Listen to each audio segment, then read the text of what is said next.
Baik, kenalkan saya Irgi Fareza dengan NIM 52435300014. Di sini saya akan melakukan penjelasan untuk microcontroller dan microprosesor. Yang mana pada penjelasannya ini saya akan menjelaskan tentang pengertiannya, kemudian ada penjelasan fungsi dari tiap bagian dari microprosesor dan microcontroller. Kemudian juga ada alur kerja dari microcontroller dan microprosesor, dan juga perbedaan dari kedua microcontroller dan microprosesor itu, kemudian kesimpulan. Nah, kita masuk ke pengertian. Di sini kita bisa melihat yang pertama ada microcontroller. Yang mana microcontroller itu adalah sebuah sistem komputer yang sudah lengkap dalam satu chip tunggal, yaitu sistem on chip. Nah,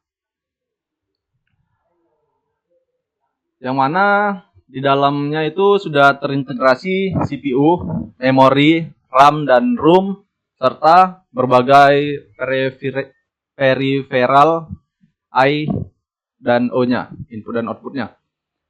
Kemudian di situ ada microprosesor, yang mana microprosesor itu adalah sebuah central processing unit atau CPU murni dalam satu chip IC. Jadi mikroprosesor itu bertugas sebagai otak pemproses data, tetapi membutuhkan komponen eksternal seperti RAM, ROM, dan port input, output agar bisa bekerja menjadi satu sistem komputer.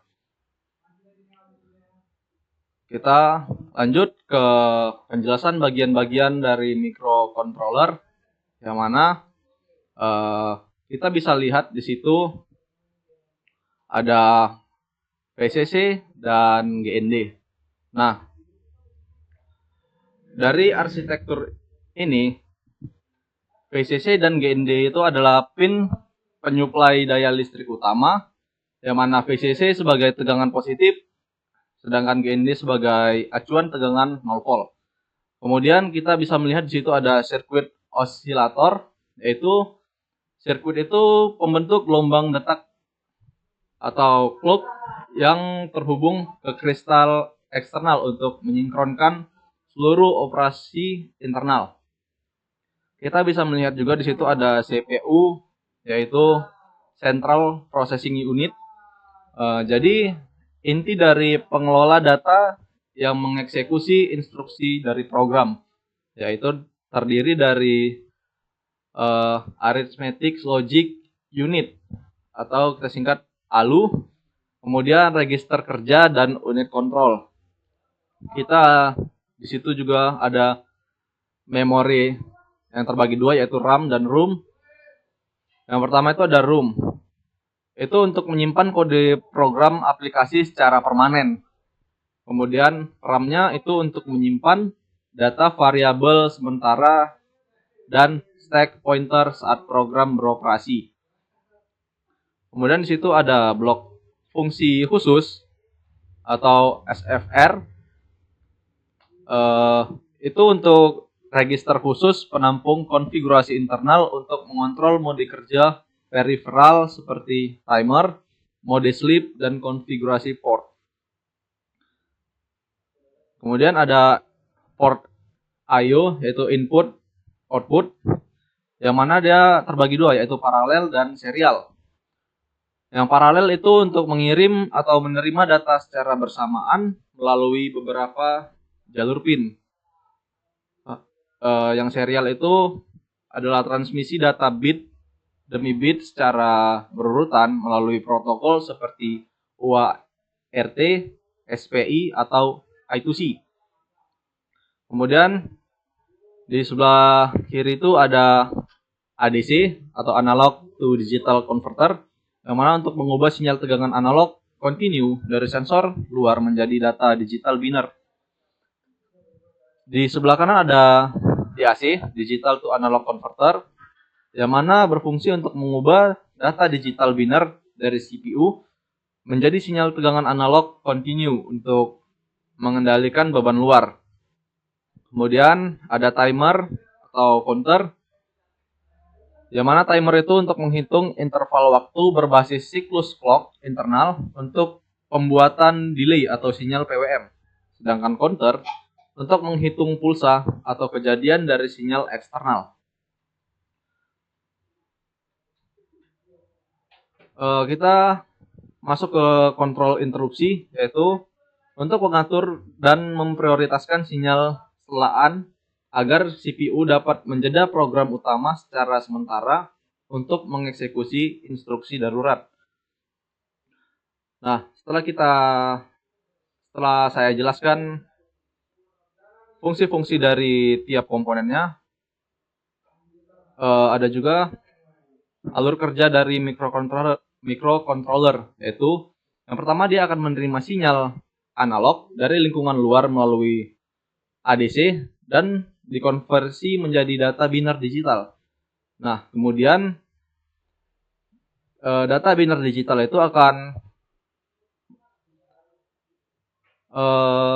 memprosesan program, yaitu CPU mengambil instruksi dari ROM dan melakukan kalkulasi data pada RAM dengan kecepatan operasi yang disinkronkan oleh sirkuit osilator.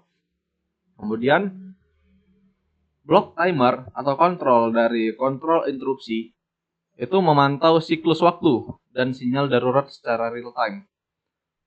Setelah itu data hasil olahan dari CPU dikirim dalam bentuk digital melalui port I/O atau diubah kembali menjadi tegangan analog via DAC untuk menggerakkan perangkat luar. Sekarang kita masuk ke mikroprosesor. Kita bisa lihat di sini mikroprosesor terbagi menjadi beberapa bagian, yaitu CPU, Central Processing Unit, itu adalah otak pemroses murni tempat eksekusi instruksi logika, aritmatika, serta pengaturan perintah seluruh sistem. Kemudian kita bisa melihat di situ ada clock. Clock itu pengatur ritme eksekusi yang memberikan sinyal pulsa periodik untuk menjaga sinkronisasi CPU. Kemudian ada unit memori yang mana berfungsi sebagai media penyimpanan eksternal seperti RAM dan ROM atau BIOS eksternal, tempat menampung program serta data utama. Di situ ada unit I/O yang mana rangkaian perantara I/O interface yang menghubungkan CPU dengan perangkat keras luar. Kemudian ada peralatan input, yang mana perangkat akan memasukkan data dari pengguna atau lingkungan seperti keyboard, mouse, atau sensor. Kemudian peralatan output, yang mana perangkat penampil atau pelaksana hasil olahan data seperti layar monitor, speaker, atau aktuator. Di situ ada data bus, yang mana data bus itu ada dua arah atau bidireksional, yang mana jadi jalur lalu lintas data yang mengalirkan nilai biner secara bolak-balik antara CPU, unit memori, dan unit I/O. Di situ ada address bus, yang mana jalur transmisi sinyal dari CPU untuk menentukan lokasi spesifik dari alamat memori atau port I/O yang diproses. Kemudian itu ada control bus, jalur transmisi sinyal kendali dari CPU seperti sinyal read, write, interrupt, request, atau memory enable untuk mengatur waktu dan mode operasi komponen eksternal. Nah, kemudian saya akan menjelaskan alur kerja dari mikroprosesor.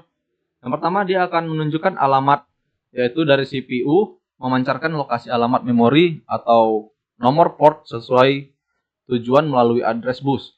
Kemudian akan dilakukan pengiriman instruksi dari CPU mengirim sinyal perintah, misalnya seperti perintah membaca atau read via control bus. Kemudian data akan ditransfer. Data ditransfer dari peralatan input atau unit memori menuju CPU melalui jalur data bus. Setelah itu pemrosesan dan keluaran, yang mana CPU akan mengelola data sesuai ritme sinyal clock, kemudian mengirimkan data hasil pemrosesan kembali melalui data bus menuju unit I/O untuk ditampilkan pada peralatan output.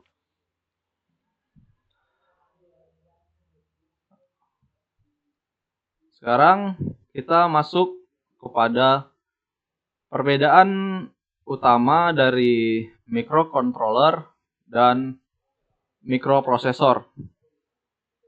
Nah, yang pertama itu ada struktur komponennya, yang mana microcontroller itu adalah paket lengkap, ya. Jadi di dalam satu IC sudah ada CPU, memori, hingga konverter analog ke digital.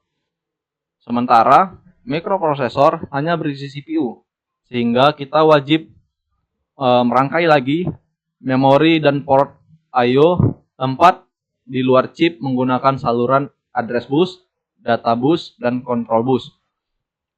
Kemudian yang kedua, itu ada kinerja dan konsumsi daya. Jadi microprosesor menang di kecepatan komputasinya, yang mana kecepatan komputasinya itu hingga hitungan gigahertz, sehingga imbalannya itu kita membutuhkan daya yang besar dan pendingin. Terus bagaimana dengan microcontroller? Microcontroller itu berjalan di kecepatan megahertz, namun sangat hemat daya, sangat hemat energi, jadi cocok untuk sistem tertanam, yaitu embedded system. Kemudian yang ketiga itu ada penerapannya. Microcontroller itu dipakai untuk kontrol spesifik satu tugas seperti pada perangkat I/O dan otomasi. Nah, sedangkan microprosesor itu digunakan untuk tugas serbaguna dengan beban kerja berat seperti pada komputer atau laptop. Nah, kemudian saya masuk setelah menjelaskan alur, fungsi, dan perbedaannya, kita masuk kesimpulan, yaitu kesimpulan dari penjelasan saya itu adalah bahwa microcontroller dan microprosesor itu dirancang untuk kebutuhan sistem yang berbeda. Meskipun keduanya berfungsi sebagai pusat kendali, microcontroller itu merupakan solusi all-in-one yang efisien dan hemat daya karena telah mengintegrasikan CPU, memori, serta peripheral input-output dalam satu keping chip tunggal. Jadi sehingga itu sangat ideal untuk aplikasi fungsi khusus pada sistem tertanam. Nah, sebaliknya pada microprosesor itu dia bertindak sebagai otak pemproses murni yang bergantung pada komponen eksternal serta jalur bus seperti data, address, dan control bus untuk komunikasi dengan memori dan modul input-output. Menjadikannya itu pilihan utama untuk pemrosesan data kompleks dan komputasi performa tinggi pada perangkat seperti komputer desktop atau laptop. Mungkin itu saja penjelasan dari pengertian fungsi dari tiap bagian dari microcontroller dan microprosesor, kemudian alur kerjanya, perbedaannya, dan kesimpulan yang telah saya buat. Sekian video dari saya. Terima kasih.